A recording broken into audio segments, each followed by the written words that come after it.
Sort of comes with the fact it's hydro rather than not any other source. Mm-hmm. Yeah, and there's not a lot of megawatts there to play with, but you know, they're in the UAMPS group. It's, you know, I think it's a good resource, and you know, we just as well submit something and see if we can. This would be between We us. won't overpay for it, but hopefully we put in a competitive bid. This would be between us and them, not through UAMPS. They send it out for anybody that's looking for energy, so it's a kind of a bid process. We'll just send in what we would pay. They'll open them and price sell it to whoever was the highest bidder. So we'll look at it real hard. We're not going to overpay for it, but we'll send a fair bid in. We're pretty hydro fluent here, so.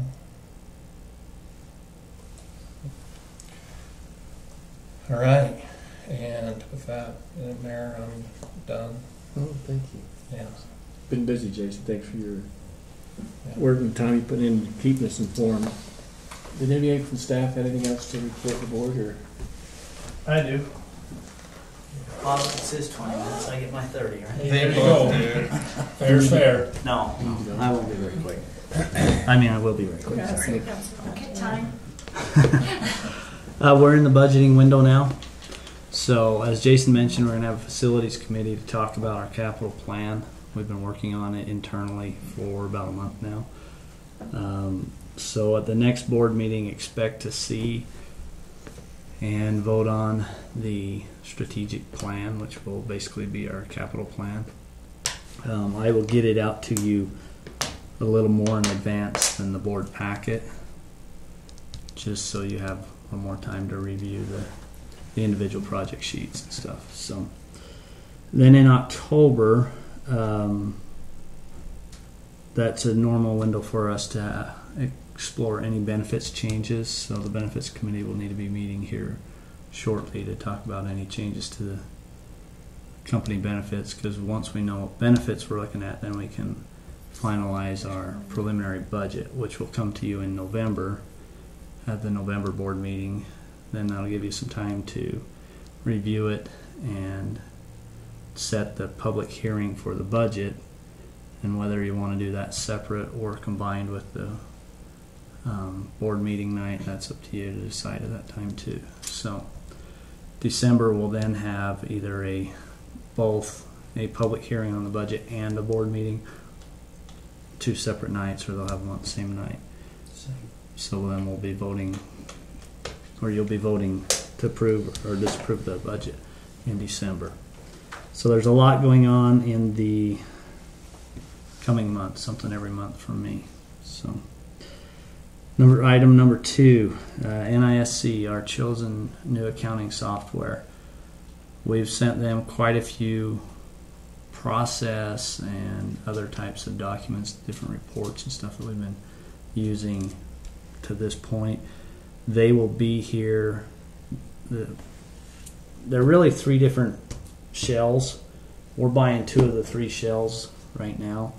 We're buying what's called ABS, or the Accounting Business Systems, and then we're buying the CC&B, which is Customer Care and Billing. ABS will go live on February 20th, and it includes things like general ledger, accounts payable, fleet management, project tracking, timesheets, employee self-service, that stuff.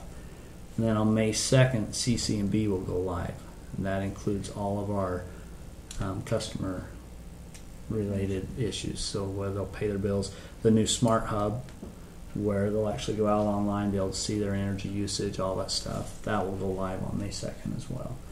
So because there's these dual things going on, September 14th, the ABS team will be here, and they'll be here for three and a half days. And then the following week, starting on September 21st, the CC&B team will be here.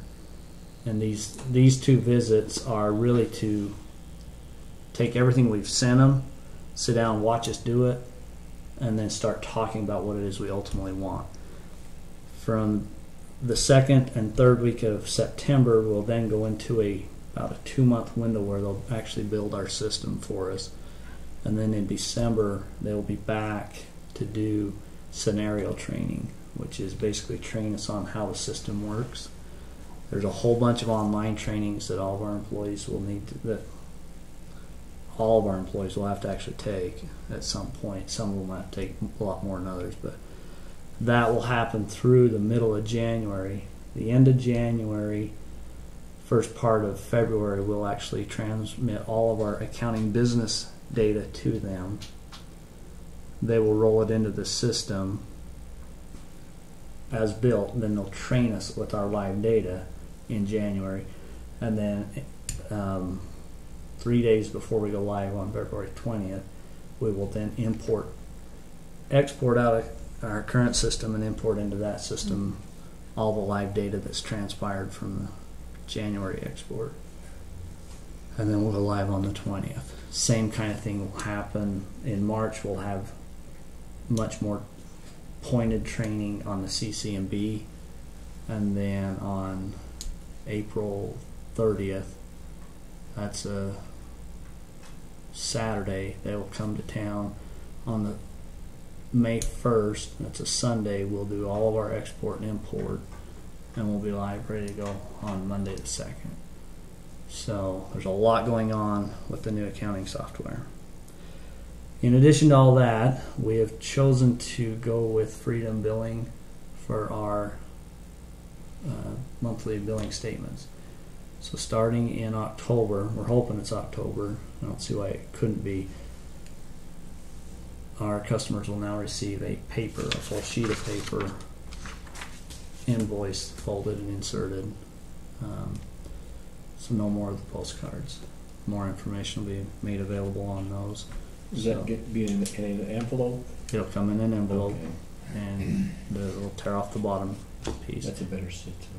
Yeah, we've had a lot of issues with privacy concerns. We've had a lot of issues with the Postal Service just completely eating them and losing them. And so we're trying to go to paper. Plus, we can insert a newsletter in there for half the cost of what we're paying UPS to send them out. And I've appreciated UPS doing what they do. They've done a good job with them. But just by being able to put them in, insert them there, we're looking at that being quite a bit different. Part of the struggle we've had with that, though, is making sure that everything we do with it matches our current accounting system as well as our future accounting system. So when I say we're hoping October 1st, there may be a little more coordination. It may actually be October. Let me go back. Yeah, well, I listened to that part too. On the envelopes, are you putting a return? No. So that they have to still furnish that on their own, the return Yeah. back. Okay.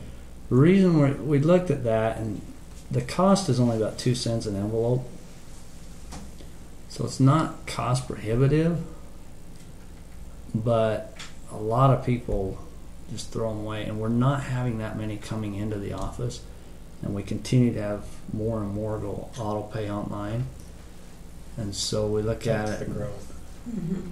Is the auto pay online. Online now. Yeah. And once we go to Smart Hub, that's going to be even more. I mean, that Smart Hub is really designed with the customer in mind. So we're seeing that. I don't know. We really weighed that pretty heavily. From everything we've learned through this process, the only advantage to providing the envelope is it speeds up your return rate by about 2 days. Like that's what he said, between a day and a half and 2 days on average.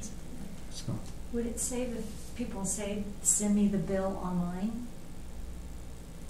And then they could print it out and have oh it? yeah, that's when you consider that every invoice that we print will cost us about a penny and a half to print, and then the postage on it. If they can say email it to me, then that just saves us printing that. The problem we have is the current system we use for our online payments and receipts isn't designed to do that. When we switch to the Smart Hub, it will. But with our current Express Bill Pay solution, it doesn't do that. So It still will email them, but it won't give them that actual invoice. And then, since Joe's not here, I'll bring this one up. Public Power Week. It's the first full week in October. He is supposed to reach out to each of you to see if you can put a banner on your You can front hang ours yard, on a fence. on a fence or something like that. Mm-hmm. What we're planning to do, we'll be at the Emergency Preparedness Fair on, is it 21st of this month? It's a Monday night. We'll have a booth there. We've had a couple of our vendors donate some light bulbs, light switch, dimmer switches, and whole home surge protectors. We're planning on putting these in a basket, 2 different baskets, and then just giving out raffle tickets. Anybody who walks up gets their name in the drawing, and we'll just draw them on the Friday of Public Power Week. We're going to have donuts at the office for anybody that comes in during that week. In addition, we've got some magnets that have been made that have energy efficiency ideas on them that will be handed out to people who come in to both at the emergency fair as well as here at the office. We're really focusing heavily on Public Power Week on energy efficiency. So I know it looks like as a company we're wanting to raise rates. We mean wanting. It looks that way, but we really, when you talk to staff, we do not. I sit in this office all day long. I hear people complain. I don't want to have my employees have to deal with any more complaining than they need to. But it costs a lot of money to run this business. And if we can convince and help educate our customers on the footprint that they leave and how to minimize that, we would prefer to do that. It's the weirdest business in the world where you try to drive your customers' purchasing habits down. But that's what we're trying to do. So we're really trying to get the information out. Hopefully by putting stuff out, we can do that. One thing that I'm surprised with, and I brought this up a couple times, and I'd asked you as a board to think about it, as you may have thought about it. There's no really community electronic sign anywhere promoting electronic events or events City. through City. yes. So if you thought about that something, then we could run these kinds of things and may have better attendance. You should have come when we was talking to the county about that. Yeah. The county wants the city. The county would like to put one of those up too. But as a board, you could consider your contribution as to treating the electricity that goes through that sign like you do your street lights. Pay for it. And as a company, we could donate that. I'm kind of But- for. There's some members of council that's a little more hesitant to put electronic signs up down Heber City, and some of them, if they had the choice, would ban them all off the streets. I agree with that, but I can tell you this much. I never miss soccer sign-ups, basketball sign-ups, or any of that stuff because every day I drive by 2 of those signs in the city of Lehigh that say, this is coming up. You know, they've got a Charlie Brown play coming up that's currently on the sign. There's lots of information, but when we were talking about this Public Power Week, how do we get the word out? Because last year, Public Power Week, let's see, Harold's wife and son came, but I think that's because they were on their way home from baseball practice. And your dad came, I believe. Kent Hyatt came. So it was really well attended, okay? You can put it on our website. Okay. Email it to I'll Georgia. put it on my account. I'm going to come Trying to see call about it. So just So the 21st is the emergency. we'll be there, and like I say, anybody we talk to from then until that Friday, we'll have a raffle ticket that we'll give them, and everybody's equal to be put in on that. When you There's say no money or we nothing. talk to, are you gonna give the board some tickets that we could maybe give out and just sort of, We can do that. we should, because it's a good way. If we put up a sign in our community, or at least in the city proper, it'd be nice if we just say, hey, get down to check out Public Power Week and see if you can win the raffle, or just look at some of the equipment we got down there. So What day are you going to start Public Power. Public Power Week runs like is it the 4th? Which is It's a Sunday through that following Saturday, but we're just basically going to run Monday through Friday. Okay. And we're trying to, on that Friday, have a line truck or two, some of our equipment here at this building, so that if anybody comes in, they can and see what. Are we gonna? I know you do a newsletter. I'm sure you. The newsletter is going to go out in advance of this to try and let people know. Like I say, we're actually designing a different page on our website to give a little bit more energy efficiency ideas and tips and links and stuff like that. So we're going to try and drive a lot of people to our website, to our Facebook page, to just really try and get people to see what they can do to lower their bill. So send the stuff to me, and I'll see that Georgia gets it, and she can put it on our website. Okay. That they can just click on it, and then it can shoot it back to Heber Light Power. Okay, we can do that. So that is all I've got. Busy months for you, isn't it? Like a couple. It's yeah. You got enough help to get things done? We do. I mean, the biggest challenge we've had recently is making sure that our system's capable of doing the rate change. And after July's cycles were done, we ran it and we're capable. So we should be good to go. No, we don't foresee any real blips. The last thing we want to do is charge somebody an extra $800 and find out our system calced it wrong. We should have given them a $20 discount. So. Yeah, we don't want to do that. So we're good there. Thank you, Bart. Jake, my turn. Jake's going to go over some issues that we've had with one of our pieces of equipment and why in the next capital plan you see that we are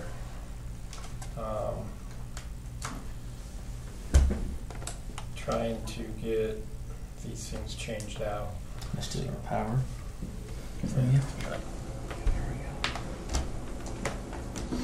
Hey, while you're setting up, I'm just going to put in a plug for Harold. I just got home this afternoon from irrigating and parked in front of my house. Here was this guy over across Charleston Town Park. He had this thing hanging out of his trunk, or out of the back of his truck. You know, it looked sort of scientific. So me being me, I went over and introduced myself, and he's the man that's going around checking our power poles. And so he showed me exactly what he was doing. He's got the device that he shoots it's a very, very small bit diagonally through the pole to see how much resistance it's got, how bad the pole is, if it's bad, or how good it is if it's good. He puts his name up on the pole with a little tag, says, I've been here, I've done this. They're taking pictures of the poles, taking pictures of what's on the poles. That ought to help us with these little extra lights that we might have out around town.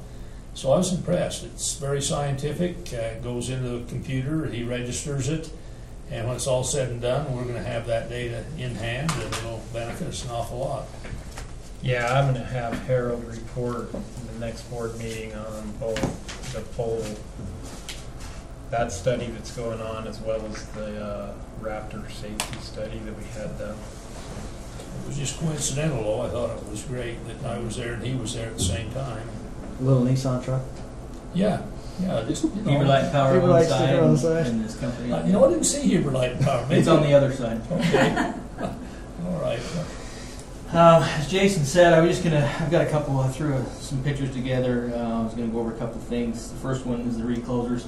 If you look through our capital plan, you'll see a line item for replacement reclosers for $25,000 a year for the next several years. Back, and Jason, correct me on the first part of this, I believe it was around 2000, 2001, the Midway substation was rebuilt, and we bought what they call, it's a Joslin Trimod 300 recloser. And it has it's a Schweitzer control, which in our industry, a Schweitzer relay is the leading industry relay. But the control part of it was a knockoff. It used the Schweitzer relay with their version of it. They put their controls in it. And it was a low bid type recloser. So in 2001 or so, we bought actually 4 of them for Midway. We're using 3 of them now, and we have 4 of them in Jailhouse. The problem is, so we've had some problems with those over the life, as long as I've been here in 13 years. It's the control boards in the back of them. The next slide kind of shows, it's kind of dark back in there. I was going to bring one, but we threw all of the old ones away that we replaced. So in the back of there, in this area, there's two control boards right here. There's a big one and then a little one. We've had to replace those several times over the years, and they're very expensive. It costs us about $2,500 each time they go. We have problems with them. Over the last 5 years, I've probably spent near $20,000 in replacement parts for these. The biggest issue is that they don't. Joslin was bought out probably, I'm guessing, about 6 years ago by TMB, and then TMB has been bought twice since then. Now ABB owns it. Originally I tried to find replacement controls, just the control boxes, which normally you can get for around $6,000 to $8,000.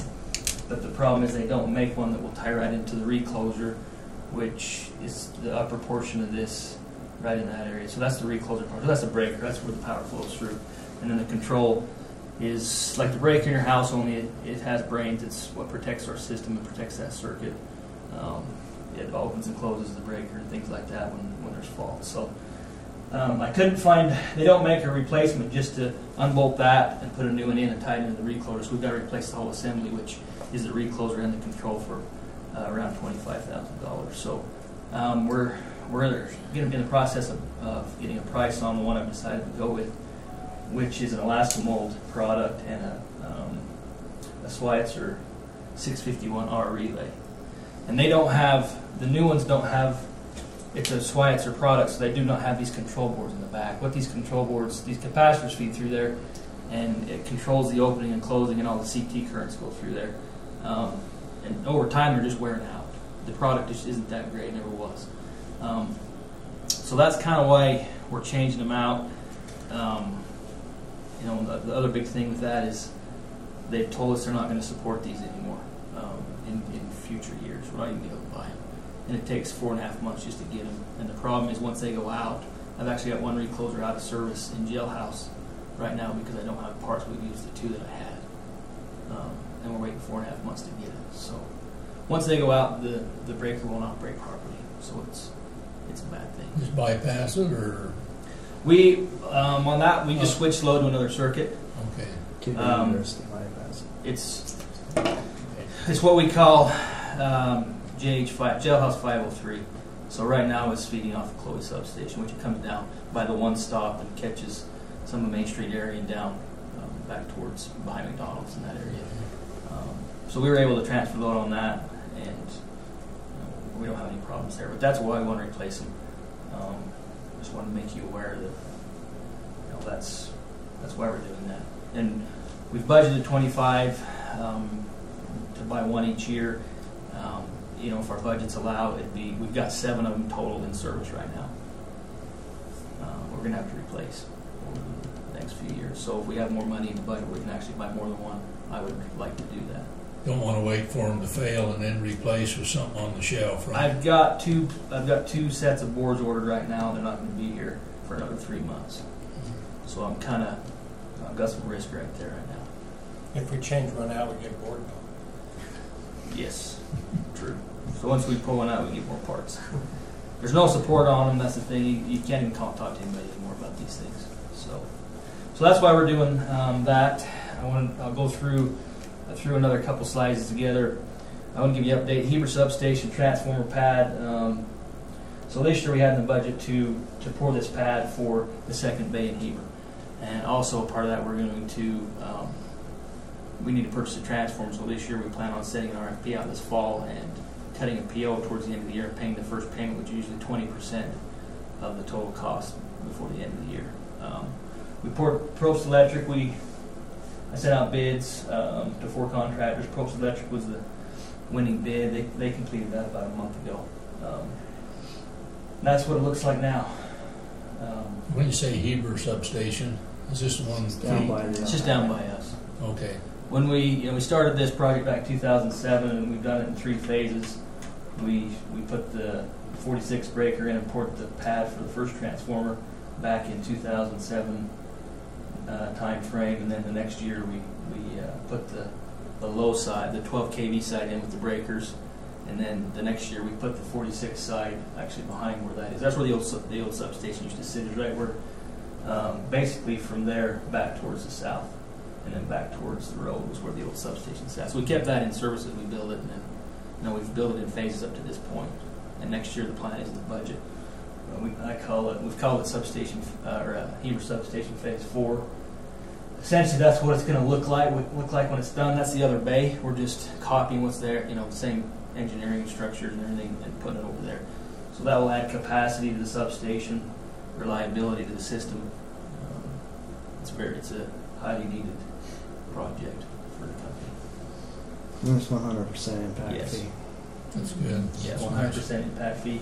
We'll be adding, when we did the second phase, there's a total of 6 circuits out of there.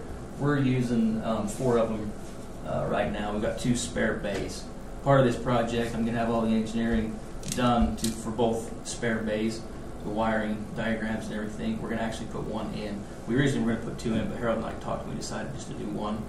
This is all we need for now, and that'll save us $26,000 in a breaker expense. And then down the road, we can just buy the breaker. We'll already have the drawings engineered, and my guys can go in and install it. So Yeah, it'll be a that's big great. issue.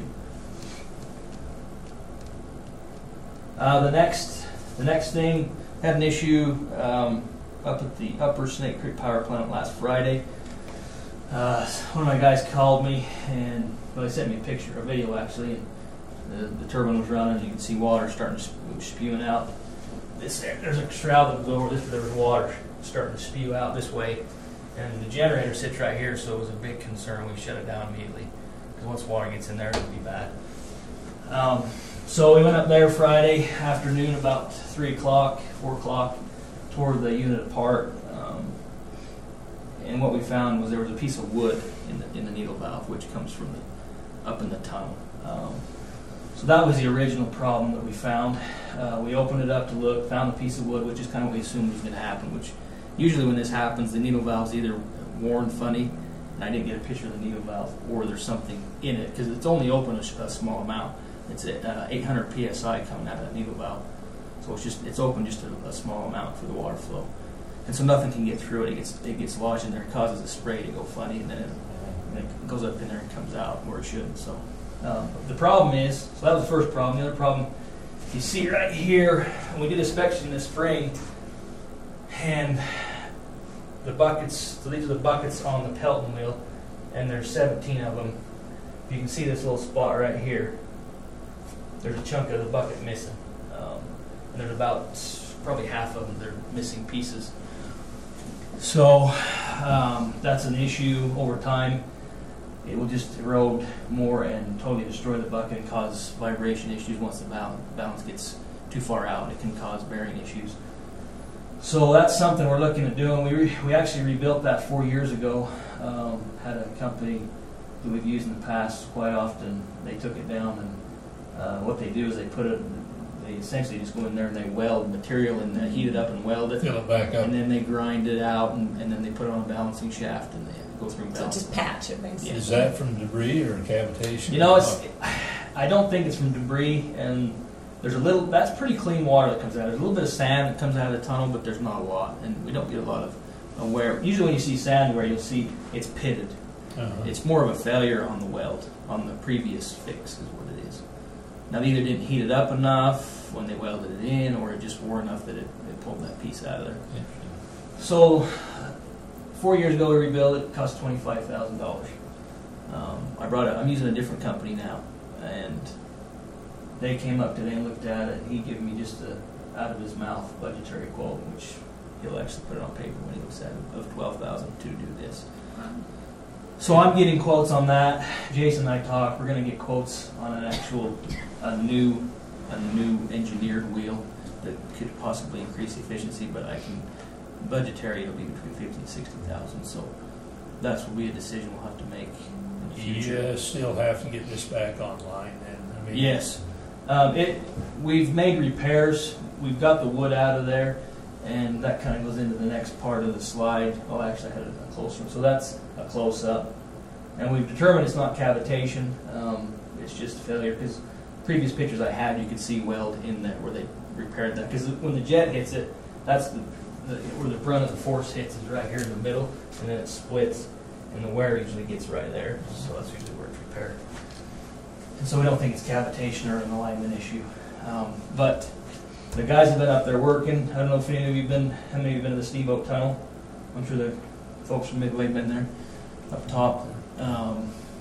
So up at the Steamboat Tunnel, we've got a problem with wood that's rotten in the tunnel, and that's starting to come, pieces of it come down, which has been a problem over forever anyway. But we're starting to get more of it. The guys were up there. I had them go up and put this temporary. Well, there's the wood. There's some of the wood. There's a picture of that's inside the tunnel. That's some of the rotten wood that's in there, and some of it's, I'm sure, over 50, 60 years old. But I had the guys go up and put a screen in it, and while they were doing that, they actually cut 3 pieces in a half an hour that came out. So it's getting pretty bad. This is a temporary screen. The guys are up there. We're building a new one that's actually going to cover that. That's right inside the tunnel. There's where it goes into the pipe, and then it goes out and goes into a vault. We've got another screen in there that didn't catch the original piece that went down. So that's some of the work we're doing there. We're going to put the screen in. And we had to make a repair to the flange on the unit. It was broken when we took it apart. But then we should have the unit running by Friday. We're planning on running it until we decide what to do if we will. So that's. When you say that, now I might have missed something. You can run that with the problem you've got until you decide whether you want to buy a new advanced wheel or are you going to fix it. Well, that's what we're going to have to decide, whether we want to pay $12,000 in that neighborhood to fix it again. And usually it's a 10-year maintenance routine on the water wheel is what we kind of went off of in the history of the water wheel. It's usually 10 years to do that. That's a big project. It wasn't even a worry of mine at all. We pulled that off. My eyes just went huge because it's only been 4 years. So that's what we have to decide, is if we want to pay another $12,000 or we want to have a new wheel made that's, made of newer material, it's newer technology, but Bump you up a little kilowatts, or it wouldn't be much, just 10%, 15 maybe. I'm not sure, but it won't cause issues. We just have to watch vibration. If it gets out of balance too far, it could. But we've had in the past, pieces of the bucket missing, like a big chunk of it, and not had problems. So. Our plan doesn't fly apart, isn't it? Yeah, the tolerances on the bearings are pretty tight. It has to get out of whack pretty far before it vibrates too much, especially on the horizontal unit. Up Lake Creek, it's a different story with the vertical unit. But so anyway, wanted to just give you updates on those. The other things we're working on, doing some oil sampling in the substations as part of our maintenance program. We've got around 27 samples we have to take for the transformers and regulators and different things. And what's going wrong in